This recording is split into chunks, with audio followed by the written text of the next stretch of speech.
What's up, guys? It's McNulty here. Welcome back to the channel and welcome to the registration for the War of Three Kingdoms. I've been assigned to the mighty Shu Kingdom. I think this is probably the first time I've been assigned to Shu. Shu always seemed to win it from behind, so I'm hoping for big things. But that isn't the main event. The main event today is the man of the hour who's just been introduced into the portal. As we know, the War of Three Kingdoms heroes are wreaking havoc at the top of the leaderboards and in the meta at the moment. And we have a brand new costume for my man Guan. Just look at that spear. I'm sorry, but just for a second, that thing is freaking awesome. So yeah, I'm loving the art already, and I'm probably a bit more excited than I should be for this one because he is one of my favorite heroes that I have at the moment. I would absolutely love to grab a costume for him, if just for the stat boost alone, because he is pretty unique in the way that he works.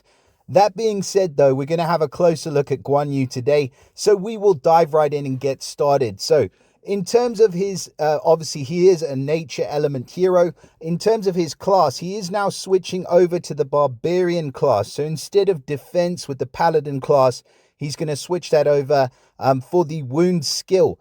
So he gets a chance to deal 80% of the damage done by the normal attack over 5 turns, and that bleed damage can stack. So there is a little bit of damage over time. Not the worst talent in the world for him, but definitely not the best. I mean, he could have been better if they gave him something like the fighter class, for example. That would be a definite step up for Guan, but as it is, pretty much the same. The family bonus he gets is for anything from 1 hero upwards. It's 2 to 6% mana each time a minion summoned for the hero, and 3 to 7% heal each time a minion is summoned for the hero. Pardon me, guys. So that passive doesn't really work, or that family bonus doesn't really work very well with Guan because he doesn't summon minions for himself. So you need another hero. But if you do summon a minion for him, he's going to get a mana boost and he's going to get a health boost as well, which is decent. Now, the costume bonus for these heroes is pretty massive. So the attack bonus is 35% and defense as well. And then they get a 45% health bonus and a 5% mana bonus. So as I said before, if just for that bonus alone, it is definitely worth maxing the costume if you do pick it up. You can see if we switch off the max power preview, his power is 1104. Attack stat nice and high at 1144. Defense also really good at 1086. And then his health at 1964. So just under 2000 health. So really beefy, really solid stats. And of course, he gets this really amazing and very, very strong passive, which is the Unstoppable Minion. So he gets resistance against minion removal. So if you do summon a minion for this guy, remember, it doesn't need to be his own minion that's summoned. He has an innate resistance against that minion being removed, and he can't be prevented from receiving minions either, and minion attacks and abilities cannot be disabled for this character. So even though he's not summoning his own minion, he still benefits from that really, really strong passive. So you can use him with other heroes in the same family and get the benefit from that minion passive as well, which is really awesome. Now, in terms of what we're looking at as far as the special skill is concerned, we will have a look at the initial version first of all. So he was dealing 390% damage to the target and nearby enemies with his Green Dragon Crescent Blade, and the damage bypassed the target's minions.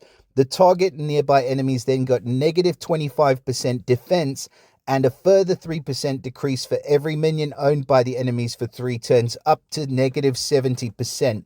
And the effect can't be cleansed. Now, I really like this effect for the way that it works, where it bypasses minions. But the downside is that the other attackers on your team don't have the same skill. They cannot bypass the minions. So even though you've just given the defense down, you still have to cut through the minions in order to be able to take advantage of that effect. But that being said, if you have a hero who's down to a relatively low amount of health, who has a minion, with his attack being so high and that hit being so hard now, he should then be able to take that hero out behind the minion, which is definitely very strong. It's a pity that it doesn't work for the Mega Minions. I'd love it if it worked for the Mega Minions, but it does not. Mega Minions are a thing in and of themselves, and I really hope that SG see fit to where they sort of merge the two metas with the Minions and the Mega Minions and make it so that a lot of these skills do work a bit better against the Mega Minions. But that's just my own personal gripe. Now, his damage is decent. The defense down is awesome, and the bypass of minions can come in clutch as well. So moving over into the costume version now, he's now dealing 400% damage to the target nearby. With that attack stat, 400% is going to hurt. The damage bypasses the target's minions, and the target and nearby enemies get a 30% defense increase and a further 5% decrease for every minion owned by enemies for 4 turns, up to 65%. Now, this is significant. The difference here is a bigger defense decrease, a bigger decrease for every minion owned, and a longer duration of turns. The only difference here is that they get up to a maximum of 65% defense, but this effect cannot be cleansed. You cannot remove that defense down. So if you're able to give them the defense down with Guan Yu, and you're then able to remove those minions, that effect is going to stick, whether it was, 65% defense down or whether it was 50% defense down. You're going to be able to take out the rest of the team. And that is what I really like about this hero. He's one of the only heroes with an uncleansable defense down effect. The bypass of minions is kind of an added bonus, but it's also a bit of a detriment, as we've gone over already. So what do I think of Guan Yu? I mean, I'd be lying if I didn't put him right up there in the top tier. I think he is an S tier hero all day. However, I just don't think that he's quite as good as the other heroes that we've got in this portal that are going to be summoning minions. I mean, Liu Bei, for example, Costume Diachan, Zhu Gilang, all of these minion summoners. Obviously, when we see the costume for Liu Bei, I think that is going to be one to definitely look out for, because it's going to be brutal with that unstoppable minion passive. But as it is, Guan Yu is still a really excellent hero, and he will pair up very, very well with other heroes that are in the same family as well. And for that, I think he's an excellent, excellent hero. He works well on offense and on defense as well, as I just said before, because you can pair him up with the other Three Kingdoms heroes.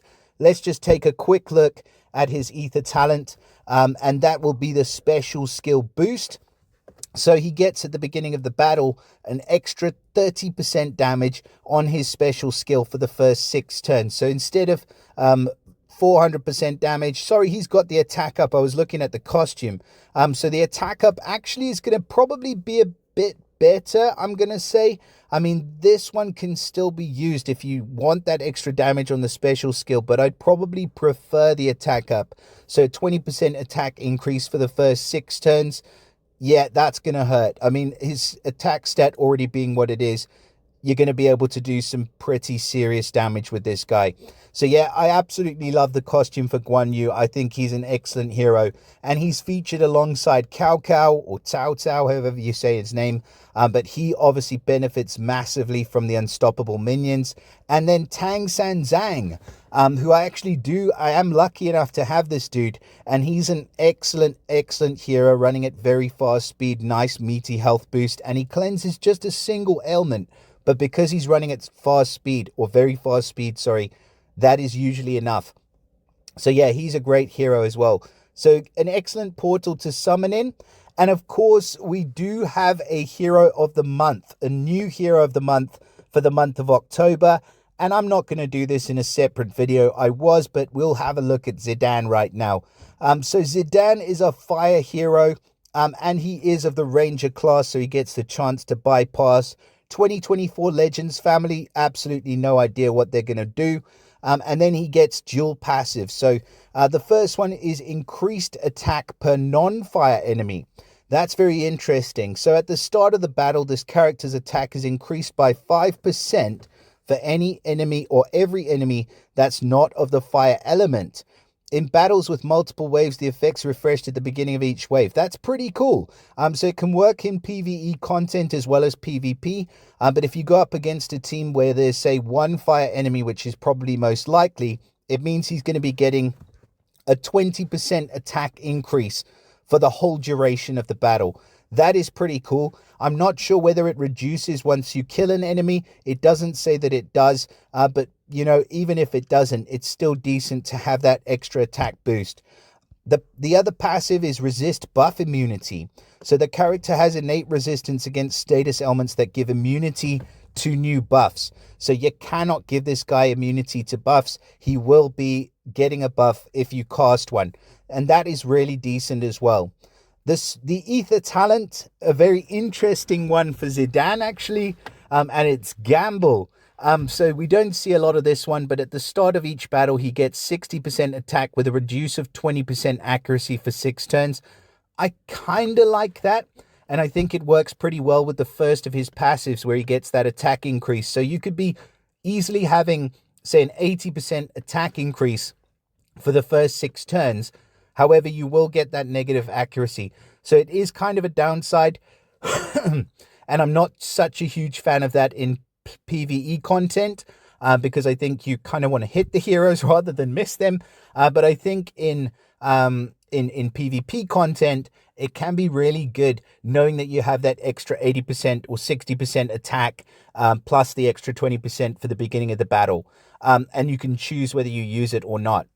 Now, he is running at very fast speed, which we definitely like to see. We'll have a quick look at his regular stats. So they seem pretty decent, actually. Over 1,000 team power for a hero of the month. I think that may well be the first time that's happened. So 1,120 attack. He is more attacking, and he's got 955 defense and 1606 health. So he's built in the right way to take advantage of the attack increase and also of that Ether talent as well. And then in terms of what he's actually doing, so it's called Tricks of the Trade, and he's running at very fast speed. So he will deal 355% damage to the target and then steals the latest dispellable buff from the target and grants it to the caster. That's a very useful effect. Now, he then casts randomly one of the following alternatives. Okay, let's just check this out. So, yeah, so he will definitely do the 355 damage, and he will definitely steal the latest buff from the caster and a buff from the target and grant it to the caster. So that's not in question.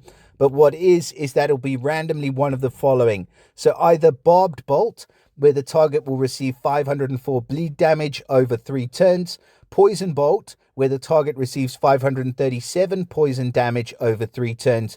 Or Firebolt, where the target receives 570 burn damage over 3 turns. I really, really like this, to be honest, because there is no difference. There's no negative out of all of these skills. I don't like it when there's one that's negative. I definitely don't like it where there's one that's damage and one that's healing and one that's something else, because you just don't know what you're going to get. With this, at least you know you're going to be getting a damage over time effect. You just don't know which damage over time it will be. If we do switch the max power preview on, we can see how much those go up to. So if you do add limit breaks and emblems, it's going to be anywhere from 741 for the bleed damage all the way up to 837 for the burn damage as well. And that can definitely finish a target off. 355% snipe is not that much, but the bleed damage afterwards should definitely help you do the job. Plus the increases from the passive and the gamble ether talent if you do go that way. The element link gives all fire allies 20% critical chance for 6 turns, and the effect can't be dispelled. Okay, I'm not the hugest fan of the element link, but as far as the rest of his special, aside from the fact that I feel like he could be doing just a little bit more in terms of the damage. I mean, we've got somebody like Khonshu I'm thinking of. He's doing like 425%. Now, no, he's not a hero of the month. But at the same time, I think it's, not too much to ask that Zidane could be doing at least maybe 400% damage to the target. That would definitely make a big difference. The stats, yes, they're better, but still, I want to see a little bit more damage from this guy. So for that reason alone, I think I'll probably put him as like an A- in terms of a grade. But he could very, very easily be an A+ hero if he just had a little bit more damage. It's very difficult to increase that. But the stealing buffs I like, and I like the extra bleed damage that comes along with it. So a pretty decent hero of the month. Pretty pretty good. Like, I'm gonna say he's like he's like the toast. He's got the butter and he's got peanut butter on. He just doesn't have that little bit of jelly on top that we want. So yeah, that is my thoughts on Zidane, and also my thoughts on Guan Yu, the beast from the east. So yeah, please do let me know your thoughts in this of these two heroes. I'm very interested to hear in the comments what you guys think. Drop us a like and subscribe to the channel if you're not subscribed already, so you don't miss any future content. But until the next time, I wish you guys everything of the best, and I'll see you all again soon. Bye for now.